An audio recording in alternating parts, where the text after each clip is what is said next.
Bonsoir à toutes et à tous, ravi de vous retrouver sur 8 Mont Blanc. Nous sommes le jeudi 13 juin 2024, il est 18h, vous le savez.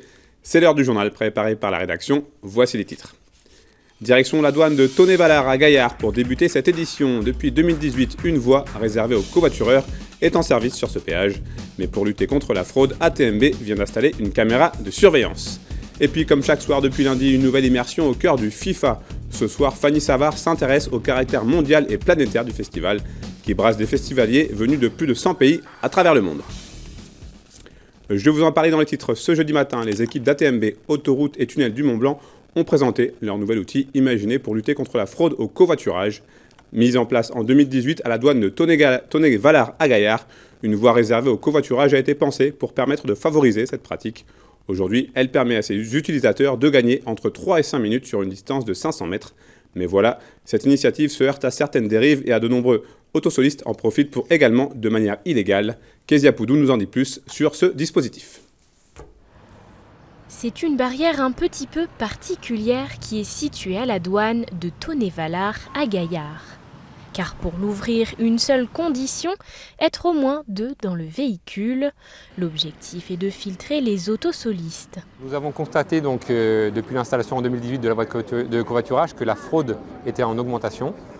Et donc on a voulu récompenser donc, les covoitureurs en installant un système pédagogique. En 2018, lorsqu'on a installé la voie de covoiturage, il y avait donc uniquement 2 voitures sur 10 qui empruntaient la voie de covoiturage en fraude. En 2024, on était à 9 voitures sur 10 qui empruntaient la voie de covoiturage en fraude. Donc on a dû travailler pour trouver un système pour traiter ce phénomène et on a été fortement incité également par nos clients. Pour cela, ATMB, la société Autoroute et Tunnel du Mont-Blanc, a donc préféré opter pour un système pédagogique plutôt que répressif. Une barrière a donc été installée 27 mètres après la caméra.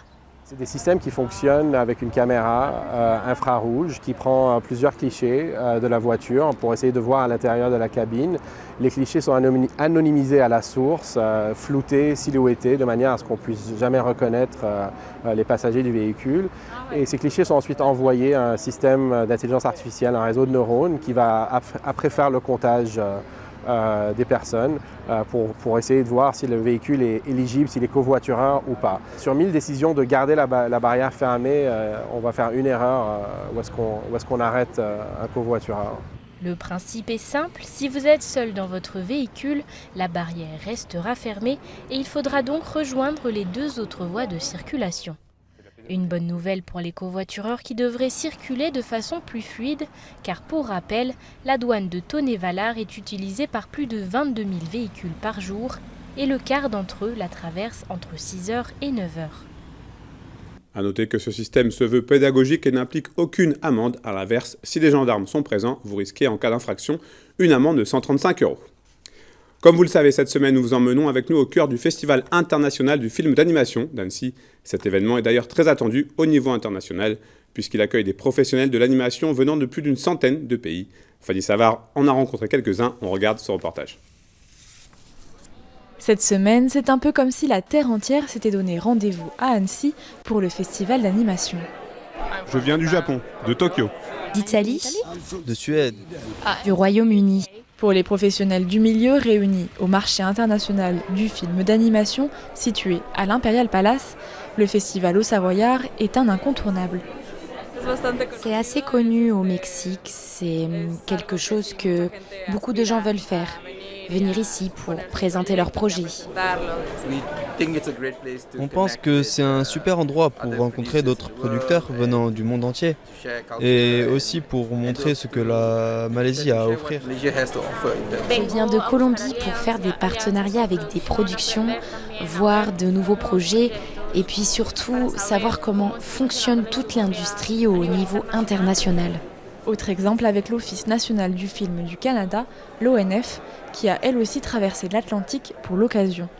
Présent depuis la toute première édition en 1960, l'ONF est un organisme public de production et de distribution qui présente chaque année des films en sélection officielle. Au fil des ans, depuis cette toute première édition du Festival d'Annecy, l'ONF a eu l'honneur de remporter autour de 65 œuvres dans toutes sortes de compétitions. Plus récemment, nous avons remporté dans les dernières années un cristal. Cette année, pas moins de 11 productions de l'ONF, dont 4 en compétition et une première mondiale, seront dévoilées à Annecy. Des chances donc de gagner un cristal, le prix annécien, qui constitue un véritable tremplin dans le milieu. Avoir une sélection au festival, ça aide beaucoup à projeter les films à travers le circuit des festivals et encore à construire une notoriété qui va se répercuter par la suite dans d'autres canaux de distribution, par exemple la distribution en ligne. Au total, cette année, ce sont près de 17 000 personnes venant d'une centaine de pays qui se sont accréditées au festival. Nous sommes jeudi et vous le savez, nous accueillons des acteurs du territoire. Ce soir, j'ai le plaisir de vous recevoir. Annabelle Brouin, bonsoir. Bonsoir Sébastien. Alors, vous êtes la directrice de l'association Hope. Tout d'abord, avant d'en parler en long, en large et en travers, est-ce que vous pouvez nous présenter votre structure ? Oui, alors je suis venue déjà il y a 5 ans, donc vous nous aviez donné la parole et c'était chouette. L'association a beaucoup grandi depuis 5 ans, je vais vous expliquer tout ça. Donc Hope est une association qui aide les femmes à refaire surface après un cancer grâce à l'équithérapie et à l'art, de l'annonce du diagnostic en post-traitement, à travers des stages et des séjours qui sont entièrement, je dis plus gratuits, parce que je disais gratuit, maintenant les gens disent comment elle finance ça ? Maintenant c'est entièrement pris en charge par l'association. Et donc quand je suis venue il y a 5 ans, on avait juste une antenne en Haute-Savoie. Aujourd'hui, on a 8 antennes en France, une antenne en Suisse, donc on couvre tout le territoire. Et puis on a une 60aine de bénévoles dans toute la France. On a vu passer près de 700 femmes. Donc on a énormément grandi en 5 ans. Comment est née l'idée de créer cette association ? Alors aussi, il s'est passé de nouvelles choses en 5 ans. C'est quand je suis venue, j'avais eu un cancer du sein. Et en fait, j'ai monté cet asso parce que je me suis rendu compte qu'après mon premier cancer, l'oncologue m'a dit « on hésite à vous enlever le sein ». J'ai dit « allez-y, mais dans 3 semaines, je suis à cheval ». Et 3 semaines après, j'étais à cheval. Et je me suis rendu compte qu'être au contact de mes chevaux m'avait aidé énormément. Entre-temps, j'ai eu un mélanome. Je suis en récidive depuis décembre. Et je me suis rendu compte qu'à la fois la communauté des optimistes et mes chevaux m'avaient aidé à traverser la maladie. Et donc, c'est comme ça qu'est née l'association. Pourquoi, justement, avoir choisi le cheval ? Parce que le cheval, c'est le miroir de nos émotions, parce qu'il ne juge pas, parce que c'est un animal imposant, il fait 500 kilos. Donc, quand les femmes arrivent au début, elles se disent « oh là là, j'ai peur ».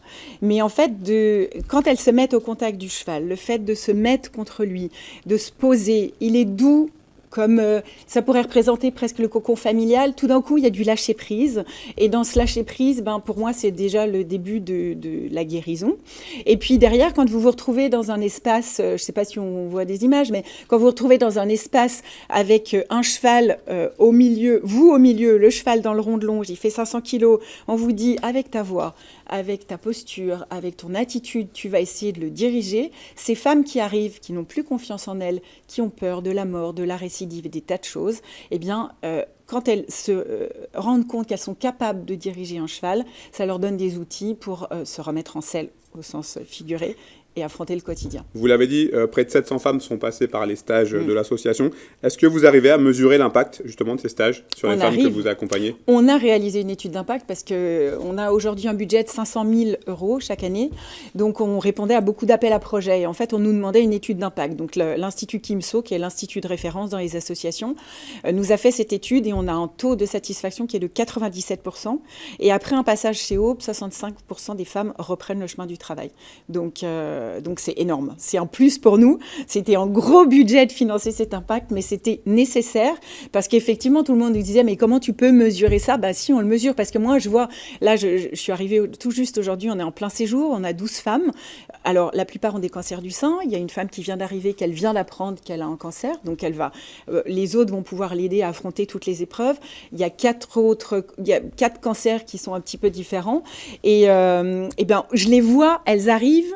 Au début, c'est difficile et chaque jour, c'est de plus en plus de sourires, mais on ne pouvait pas le mesurer. Là, ça a été fait concrètement par une étude fiable. Pour que l'on comprenne bien comment se passe un stage ?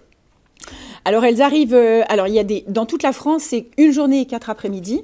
Quand elles arrivent dans les séjours, on les accueille le mardi soir. Et donc il y a toujours un temps de présentation, il y a toujours un psychologue durant tout le séjour, un oncologue qui intervient le dernier jour parce qu'elles peuvent poser toutes les questions qu'elles n'ont jamais le temps de poser. Et elles vont faire des ateliers d'équithérapie, des ateliers d'art. On chante avec les chevaux, on danse avec les chevaux, on écrit des musiques. On avait Fanny Leb la semaine dernière, on a Thierry Lhermitte qui est un de nos ambassadeurs, on a Élodie Fontan qui est la marraine de l'association.